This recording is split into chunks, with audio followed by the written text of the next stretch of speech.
Hello friends, Daniel गाइसेस में आपका स्वागत है। दोस्तों 9 जनवरी 2022 करंट अफेयर के टॉप 10 क्वेश्चन हम देखने वाले हैं जो आपकी सभी प्रतियोगी परीक्षाओं के लिए मोस्ट इंपोर्टेंट रहने वाले हैं। दोस्तों आप भी अपना टाइम सेट करें, अपना रूटीन सेट करें। मॉर्निंग में जल्दी उठना है, कम से कम 10 से 15 मिनट तो करंट अफेयर को देना ही देना है। अगर आप रेगुलर दोगे तो इतना टाइम इनफ होता है, आपके सारा सब कुछ धीरे धीरे अपने आप याद होने लग जाएगा। काफ़ी स्टूडेंट ऐसे भी हैं जो एक एक दो दो घंटे करंट अफेयर के लगे रहते हैं, डेली पढ़ते हैं। इतना टाइम आपको नहीं देना, जितना इनफ है उतना ही देना है, क्योंकि और भी सब्जेक्ट है जो आपको पढ़ने हैं। ज़्यादा टाइम देना, रसगुल्ला बनना कोई मतलब नहीं है।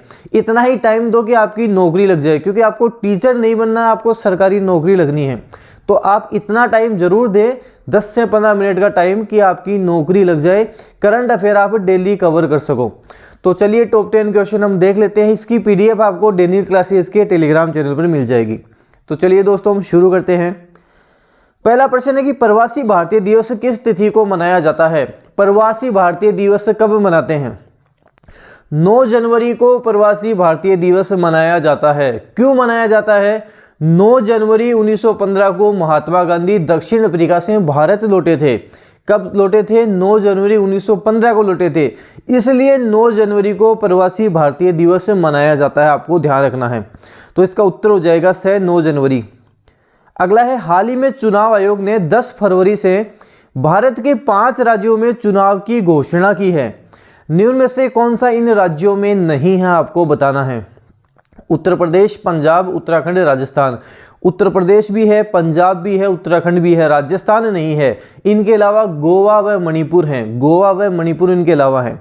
कुछ एक्स्ट्रा फैक्ट मैं आपको बता देता हूं। 10 फरवरी को पहले चरण और 7 मार्च को अंतिम चरण का मतदान होगा। 10 फरवरी को पहले चरण और 7 मार्च को अंतिम चरण का मतदान होगा। इस सभी के नतीजे आपको 10 मार्च को घोषित किए जाएंगे, 10 मार्च को देखने को मिल जाएंगे। कब आएंगे? 10 मार्च को आएंगे। तो ये भी आपको अलग से ध्यान रखना है। अगला है, केसरबाग अभ्यारण्य कहाँ स्थित है? केसरबाग अभ्यारण्य कहाँ स्थित है, जो हाल ही में चर्चा में रहा है? केसरबाग अभ्यारण्य कहाँ है?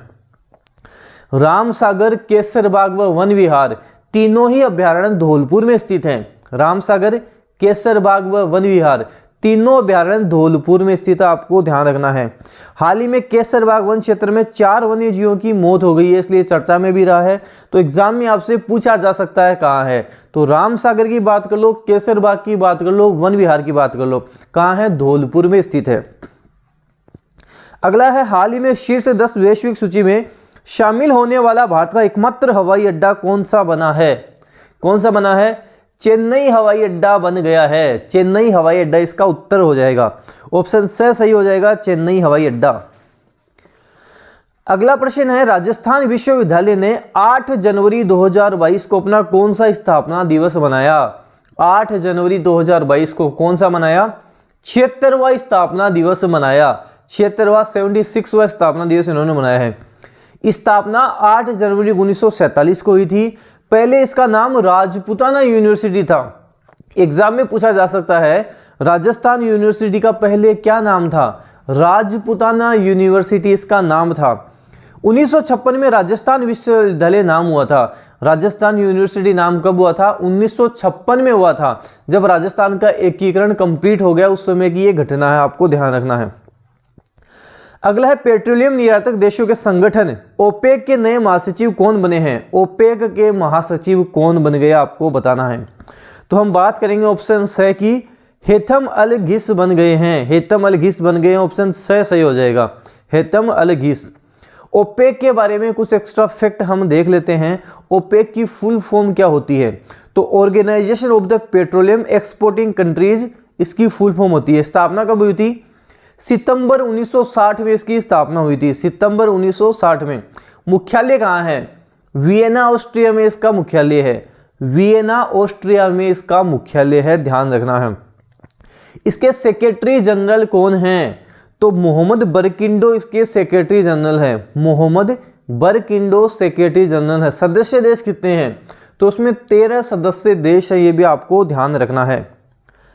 अगला है, भारत के पहले ओपन रॉक संग्रहालय, ओपन रॉक म्यूजियम का उद्घाटन कहाँ हुआ है, आपको बताना है। तो कहाँ हुआ है? हैदराबाद में हुआ है, हैदराबाद में हुआ है, ध्यान रखना है। इसका उद्घाटन केंद्रीय विज्ञान और प्रौद्योगिकी राज्य मंत्री डॉक्टर जितेंद्र सिंह ने किया है, आपको ध्यान रखना है। उद्घाटन किसने किया है? डॉक्टर जितेंद्र सिंह ने किया है। अगला है, हाल ही में 24वां ई गवर्नेंस राष्ट्रीय सम्मेलन का आयोजन कहाँ हुआ था? 24वां ई गवर्नेंस राष्ट्रीय सम्मेलन, इसका आयोजन कहाँ हुआ आपको बताना है। तो आयोजन कहाँ हुआ इसका हैदराबाद में आयोजन हुआ है। हैदराबाद इसका सही उत्तर हो जाएगा, ऑप्शन बी इसका सही उत्तर हो जाएगा। अगला प्रश्न है, 24वां राष्ट्रीय ई गवर्नेंस अवार्ड देश के सभी 748 जिलों में से किसे प्रदान किया गया? मोस्ट इंपोर्टेंट प्रश्न ये रहने वाला है। किस जिले को मिला है? तो ये राजस्थान के नागौर जिले को मिला है। राजस्थान का नागौर जिला, उसे ये अवार्ड मिला है। नागौर के अभियान सिलिकोसिस केयर को एक्सीलेंस इन गवर्नमेंट प्रोसेस री engineering for digital transformation category में 24वें नेशनल ई गवर्नेंस अवार्ड से नवाजा गया है। इंपोर्टेंट क्वेश्चन है, एग्जाम के लिए इंपोर्टेंट रहने वाला है, अच्छे से आपको ध्यान रखना है। और अंतिम प्रश्न हमारा, राष्ट्रीय जल पुरस्कार 2020 में कौन सा राज्य शीर्ष पर रहा है? राष्ट्रीय जल पुरस्कार 2020 कौन सा राज्य है जो शीर्ष पर रहा है? उत्तर प्रदेश शीर्ष पर रहा है, यूपी शीर्ष पर रहा है। और यूपी में हाल में चुनाव भी होने वाले हैं। और यूपी की हम राजधानी की बात करेंगे तो लखनऊ यहाँ की राजधानी हो जाएगी। यूपी के मुख्यमंत्री की हम बात करेंगे तो योगी आदित्यनाथ यहाँ के मुख्यमंत्री हो जाएंगे, योगी आदित्यनाथ मुख्यमंत्री होंगे। राज्यपाल की जब हम बात करेंगे तो आनंदीबेन पटेल यहाँ की राज्यपाल हो जाएगी। एक्स्ट्रा फैक्ट भी हमको सारे ध्यान रखने हैं। अब जो 8 जनवरी को हमने करंट अफेयर देखा था उसका हम रिवीजन कर लेते हैं ताकि पिछले वाला भी आपके अच्छे से याद हो जाए। हमने एक पुस्तक देखी थी कि ममता बियॉन्ड 2021, पुस्तक को किसने लिखा है? तो किसने लिखा था? जयंत घोषाल ने लिखा था। जयंत घोषाल ऑप्शन सही इसका सही उत्तर था। पश्चिम बंगाल की राजधानी की बात की तो कलकत्ता थी। मुख्यमंत्री ममता बनर्जी है और राज्यपाल जगदीप धनखड़ थे। जगदीप धनखड़ यहाँ के राज्यपाल हो जाएंगे। अगला प्रश्न जो हमने देखा था, अंतर्राष्ट्रीय सौर गठबंधन ISA में शामिल होने वाला 102वां देश कौन सा बना है? तो कौन सा बना था? एंटीगुआ और बारबुडा बना था। ये एक ही देश है, 2 देश नहीं है। एंटीगुआ और बारबुडा बना था, आपको ध्यान रखना है। संयुक्त राज्य अमेरिका अंतर्राष्ट्रीय सौर गठबंधन का 101वां सदस्य बना है। ISA की फुल फॉर्म की बात करेंगे तो इंटरनेशनल सोलर अलायंस हो जाएगा। स्थापना 30 नवंबर 2015 हो जाएगी। मुख्यालय कहाँ है? गुरुग्राम हरियाणा में इसका मुख्यालय है और महानिदेशक अजय माथुर इसके महानिदेशक हैं। अगला प्रश्न था कि हाल ही में किस राज्य सरकार द्वारा प्रताप सिंह राणे को आजीवन कैबिनेट मंत्री का दर्जा दिया गया है? किसे दिया है? गोवा। ये गोवा के हैं जिन्हें आजीवन कैबिनेट मंत्री का दर्जा मिला है। प्रताप सिंह राणे इनका नाम है, आपको ध्यान रखना है। गोवा की थोड़ी सी हम बात करें तो गोवा की राजधानी पणजी हो जाएगी। पणजी यहाँ की राजधानी हो जाएगी। फिर हम बात करेंगे मुख्यमंत्री की तो प्रमोद सावंत यहाँ के मुख्यमंत्री हो जाएंगे। प्रमोद सावंत मुख्यमंत्री हो जाएंगे।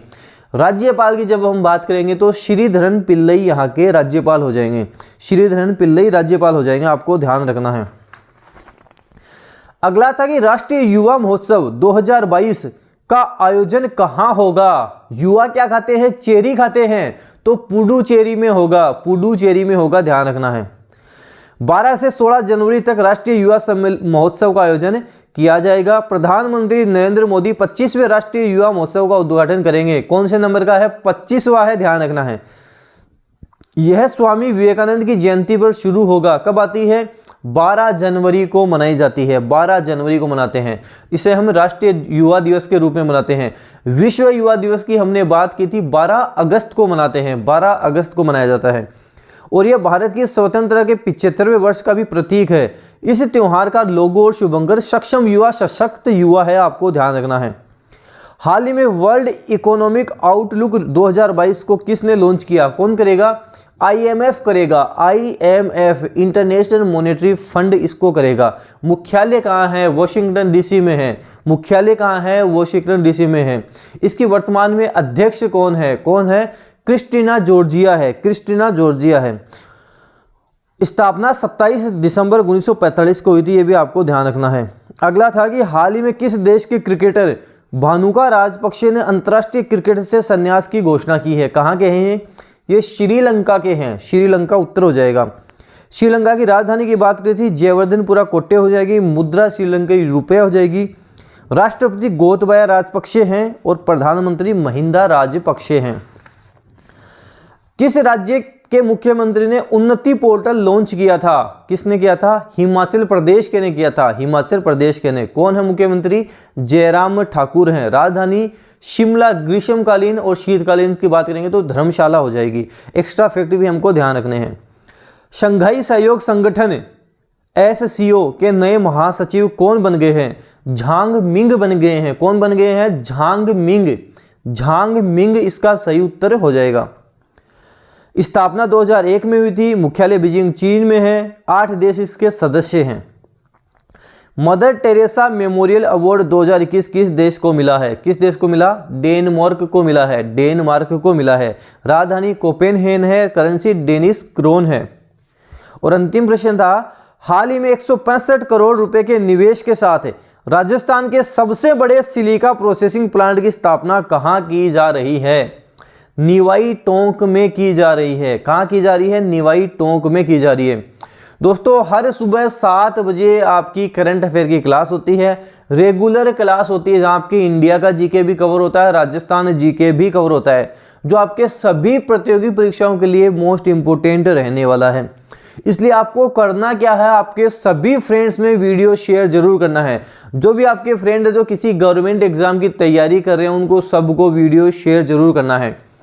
डेनियल क्लासेस यूट्यूब चैनल पर नए हो तो सब्सक्राइब भी कर लें, बेल आइकन को भी प्रेस कर लें ताकि कोई भी न्यू अपडेट आए आपको तुरंत मिल जाए।